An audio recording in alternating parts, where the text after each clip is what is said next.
कि जितनी ऊंचाई पर जाकर कटती है पतंग, उतना ही बड़ा होता है उसका पतन। दुनिया में डंका बजाने की बात करने वालों का ही ढोल पिट गया। लोकतांत्रिक रूप से जनतंत्र को मनतंत्र में बदलने का दुस्साहस किया।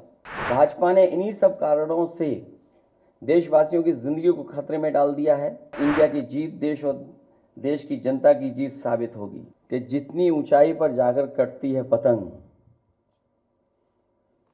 उतना ही बड़ा होता है उसका पतन। भाजपा कई दोषों के लिए जिम्मेदार है।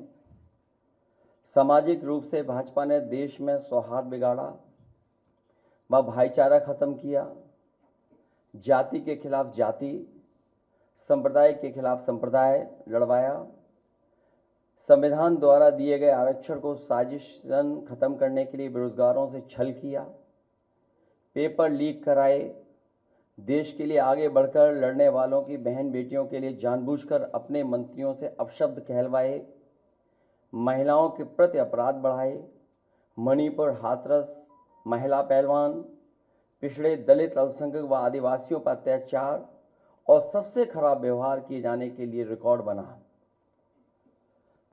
आर्थिक रूप से इलेक्टोरल बॉन्ड का ऐतिहासिक भ्रष्टाचार किया। इलेक्टोरल बॉन्ड के माध्यम से पैसा कमाने के लिए मुनाफाखोरी को बढ़ावा दिया, जिसने महंगाई को बढ़ाया। अपने फायदे के लिए भाजपा ने जनता पर बेतहाशा महंगाई थोप दी। नोटबंदी से व्यापार कारोबार चौपट कर दिया। भ्रष्ट जीएसटी से छोटे दुकानदार तक को मंदी का शिकार बना दिया। किसानों की जमीन हड़पनी चाहिए, काले कानून लाने चाहे, खाद की बोरी की चोरी की, लाभकारी मूल्य नहीं दिया, 35 सालों की सबसे बड़ी बेरोजगारी में देश को धकेला, महंगाई से गरीब को और गरीब बना दिया, अमीरों के अरबों के लोन माफ किए लेकिन किसानों के ऋण के लिए आत्महत्या के लिए मजबूर किया, ब्याज की दरें घटाकर मध्यम वर्ग की बचत को बेकार कर दिया, बैंकों में तरह तरह के चार्ज और पेनल्टी से लोगों के खाते दीमक की तरह अंदर ही अंदर खा गए, बैंक लॉकरों के नाम पर जिम्मेदारी से पल्ला झाड़ लिया, नैतिक रूप से चंदे तक का पैसा खा गए, केयर फंड के नाम के आगे पीएम के नाम का इस्तेमाल करके बाद में हिसाब देने से मना कर दिया, अपराधियों को शामिल करने, उनके कृत्यों पर पर्दा डालना, जैसे मणिपुर में अपने संगी साथियों द्वारा बेटी के साथ मानवीय व्यवहार में, बीएचयू छात्र अभद्रता कांड में, खीरी किसान हत्याकांड में, हाथरस की बेटी के बलात्कार हत्या व कानपुर देहात कांड में जहां मां बेटी को झोपड़ी में जिंदा जलाकर मार डाला, ऐसे अनगिनत उदाहरण हैं। शारीरिक रूप से देखें तो भाजपा लोगों के शरीर स्वास्थ्य से भी खिलवाड़ किया, उसके भी दोषी हैं।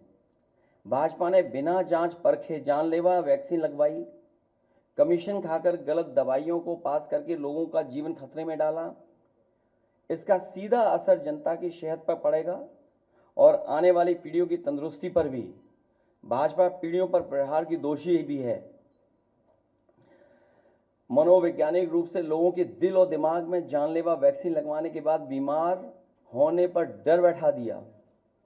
महिलाओं के अंदर असुरक्षा का भाव घर कर गया। युवा अनएम्प्लॉयमेंट या अंडर एम्प्लॉयमेंट से डिप्रेशन का शिकार हुआ। राजनीतिक रूप से चंडीगढ़ के मेयर चुनाव में कैमरे के सामने धांधली की, चुनी हुई सरकारें गिराईं, खरीद फरोख्त का नकारात्मक सियासत को जायज ठहराया, पारिवारिक रूप से राजनीतिक फायदे के लिए परिवारों को लड़वा दिया, भाई के खिलाफ भाई को। मानसिक रूप से भाजपा ने अपने ही समर्थकों को हिंसक बनाया, मॉब लिंचिंग को मानसिक रूप से सही ठहराने की साजिश की, आपराधिक रूप से ऐसे लोगों को मंत्री पद दिया और बनाए भी रखा जिन्होंने किसानों की हत्या की, जो महिलाओं पर अत्याचार शोषण के दोषी हैं।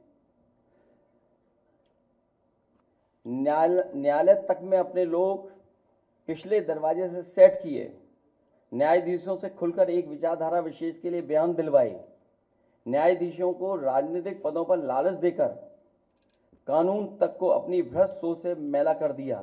यही काम यूनिवर्सिटी, कॉलेज, स्कूलों में किया।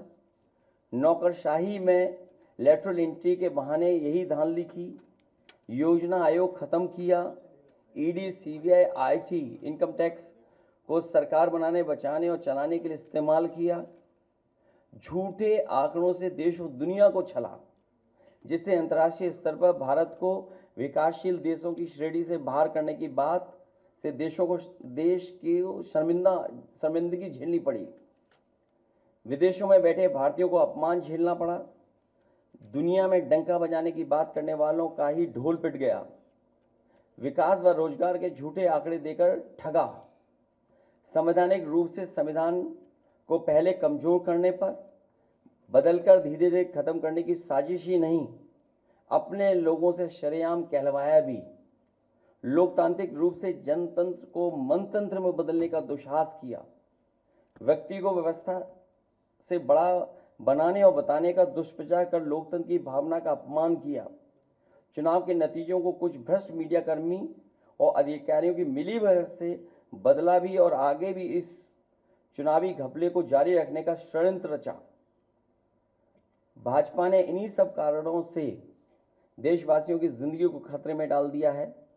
साथ ही भाजपा ने अग्निवीर जैसी अल्पकालिक भर्ती, जो देश की सुरक्षा व सीमाओं से समझौता करके देश को खतरे में डाल दिया है। भाजपा का झूठा राष्ट्रवाद, चीन की घुसपैठ से रजांगला मेमोरियल जैसे शहीदों के बलिदान का स्मारक तक नहीं बचा पाए। भाजपा की भ्रष्ट नीतियां बीते कल के लिए नहीं बल्कि भविष्य में भी देश की रक्षा के लिए असमर्थ व अक्षम है। इसलिए जनता इस बार गांधी जी को याद करते हुए करो या मरो की तरह आंदोलित हो गई है और अपने देश के भविष्य बचाने के लिए नया स्वतंत्रता आंदोलन लड़ने के लिए तैयार बैठी है। जनता स्वतंत्रता सेनानियों की तरह बलिदान करने के लिए तैयार है, क्योंकि भाजपा काल में उसका जीवन तो वैसे ही दूभर हो गया है। जनता की सकारात्मक सक्रियता से देश नकारात्मक ताकतों से आज़ाद होने जा रहा है।